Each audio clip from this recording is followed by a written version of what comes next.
We tease about how you can move through your contrast, activate a desire, then just pet your cat. And if it pleases you to pet your cat as much as it pleases your cat for you to pet your cat, now you're in the place of alignment or of allowing. We want to show you how to get into the place of activating vibrations that allow well-being to flow to you. And we want to introduce to you a process that you may have used many times under other titles. Today we are going to call it virtual reality, because we want you to begin to use this process called virtual reality for one purpose and one purpose only. It's not to remind the universe that you've been asking for it and it's time that it shows up. It's not a workshop where you mold things into place. Virtual reality process is the process where you practice the activation of a vibration that allows. Most of you are not consciously aware of how or when you picked up your vibrations that don't allow. Most of you were very little when you began having some of those feelings. And most of those feelings felt normal in the environment in which you were living, because those around you were feeling them and expressing them to you and teaching them to you. So little by little by little by little, you have developed the vibration relative to these subjects that you are currently walking around with. And it's going to take some practice to move those vibrations into different places. And that's what this process of virtual reality will do. It will cause you to practice a good feeling vibration so that first, the good feeling vibration begins to feel more normal to you. And second, the good feeling vibration puts you in the place of allowing. And third, you will be more likely to recognize the not so good feeling vibrations if you've been practicing the good feeling vibrations. So it's a powerful tool. Virtual reality is for one purpose only, and that is for you to practice a vibration that feels good and make it your dominant vibration. The virtual reality process is a process whereby you find something that feels good and you practice it until it becomes your most normal, dominant vibration. The process of virtual reality is the process whereby you practice a vibration, you practice a thought, you choose a number of different scenarios, but always with one intention in mind. It causes you to practice a good feeling vibration, which puts you in a place where a good feeling vibration is your dominant vibration. The virtual reality process is the process whereby, you're getting it, aren't you? Because there's a tendency to get into your virtual reality process and try to fix something that's broken. In other words, you would not go to your virtual reality, imagine a fabulous new house, notice that the roof is leaking, bring in a repairman, and fix the leaking roof in your virtual reality. Nor would you go to a lovely spot. The sun is shining. Fragrance is delicious. Air upon your body feels intoxicating. You feel as good as you can ever remember feeling. Someone you hate walks in the room.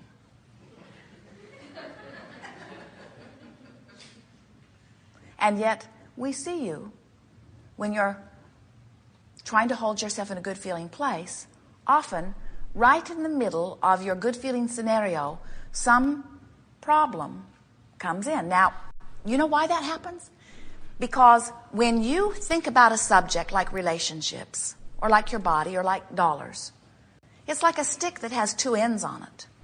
There is what is really wanted and what is really not wanted. And when you pick up the stick that is that subject, your dominant vibration is automatically activated.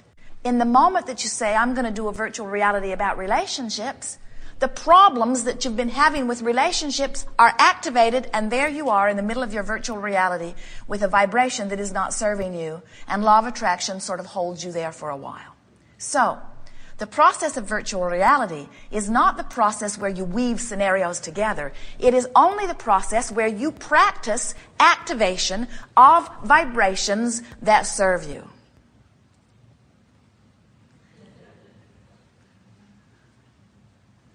We're just listening to see if you have it, feeling your vibration.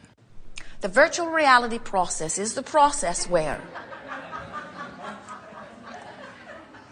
you practice a vibration in order to make it your dominant vibration. So, we recommend 30-second scenes, sort of like you're directing a movie. And since you are the director of all of this, you get to choose where it takes place. You get to choose the time of day. You get to choose who's there with you. You get to choose how you feel. You get to choose how they feel. You get to choose what you say to them, and you get to choose what they say to you. You get to choose all of it. Practice it with the intent of it feeling good. And in the moment that you find yourself in some place that feels even the slightest little bit less than good, then just get out. In other words, get in, feel good, get out. Get in, feel good, get out. That's what it's about. We didn't say get in, feel good, feel bad,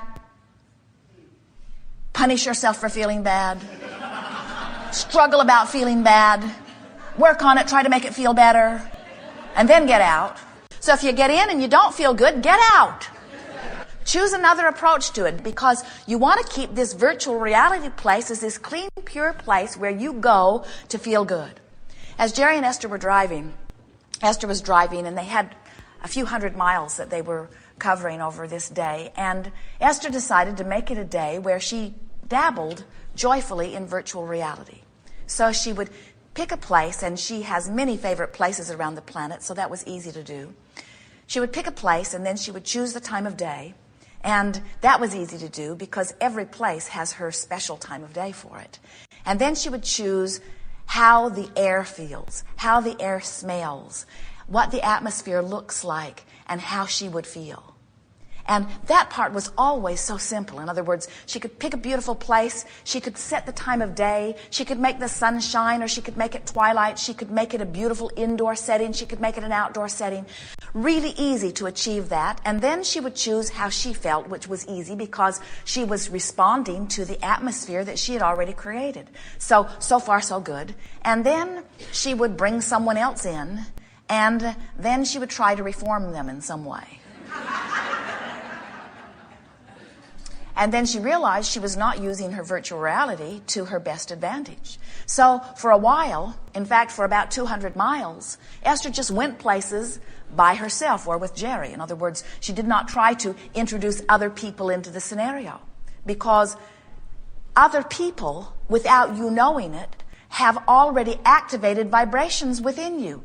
Their opinions of themselves have activated vibrations within you. If you have a friend who feels insecure, and you have been around that friend who feels insecure, when you think about that friend, or when you bring that friend to your virtual reality, it usually will activate those feelings of insecurity. In other words, without knowing it, you've been activating things in yourself and in others, and they've been activating things in you.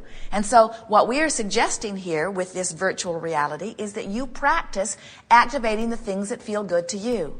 For what purpose? For making them, say it together, my dominant vibration. Because what my dominant vibration is what I'm living all the time. Whatever is my dominant vibration, that's what law of attraction is matching up. So don't you think it would be prudent to have some conscious creative control of your own vibration? Wouldn't you like to be able to control what part of your vibration is dominant? Wouldn't you like, relative to the subject of prosperity, wouldn't you like the dominant vibration to be one of well-being rather than one of shortage? Wouldn't you like the dominant vibration relative to your body to be one of absolute security and understanding of the well-being that is natural to you, rather than even a subtle little worry that there might be something lurking in there that could take you out or make you sick or make you hurt or make you feel discomfort? The other day, Jerry and Esther were at home. They were only there for a few days. They'd been gone for weeks, home for one more week, and then off they're going again. And a lot to do. And in the process, Esther got overwhelmed with it. She had a big, long list. She sort of metered it out over the days, convinced herself that if she hit the floor running every morning, she could get it all done. And somewhere in the middle of all of that, she was pretty grouchy. Mad at herself, not living what is taught through her own mouth, not knowing what to do about it. Can't stop now. If I stop, I won't get it done. And then a friend, a lovely girl who Esther hasn't seen in a while, who Esther adores, who adores Esther, dropped by. And Esther felt Esther come back. She felt an activation of her best side happen.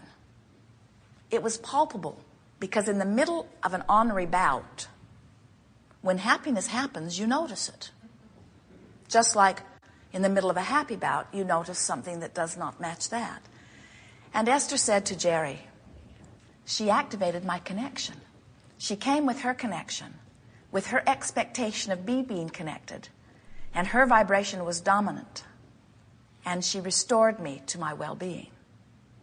And Esther said, everybody should be like that. Everybody should activate the good part of me. And we say, it would be nice, but don't wait around for it. And then Esther said, that's what I want to be for everyone that I interact with. I want to be so expectant of good things and so focused upon those good things. And I want to have practiced my connection so powerfully that when I am in the environment of anyone, that they are better for me having been there, because my expectation of them is so much in harmony with who they really are. You see. Sometimes you say, well, I didn't feel badly toward them until they behaved that way. In other words, they did it. I just had a knee-jerk response. And we say, but those knee-jerk responses can give you quite a rough ride. If you are having knee-jerk responses to whatever's happening around you, so you're just being blown about by the wind or buffeted about by the tide, it's no wonder you don't believe that you can be the deliberate creator of your experience. But when you go to virtual reality on a pretty regular basis and you practice feeling good for the purpose of making good feelings your dominant vibration, it is our promise to you in a very short period of time. It will not matter what's happening around you. And it gets easier and easier, because the more you practice those vibrations, the more law of attraction matches you up with things that match that. So then it's just a matter of observing what's coming. In other words, it gets so easy because you go to virtual reality to feel good, and because you feel good, you attract things that feel good, and then you observe things that feel good along with going to virtual reality, and then you feel even better, and then law of attraction brings you more things that feel good, and then you observe those so you feel even better. So your virtual realities get easier, and your life experience gets easier, and those who watch you believe truly that you live a charmed life. They begin to say, it's as if the world just opens to you. It's as if everyone caters to you. And we say, that's exactly the way that it is. You just have not been letting it in. You've been achieving dominant vibration with things unwanted in your quest to face reality.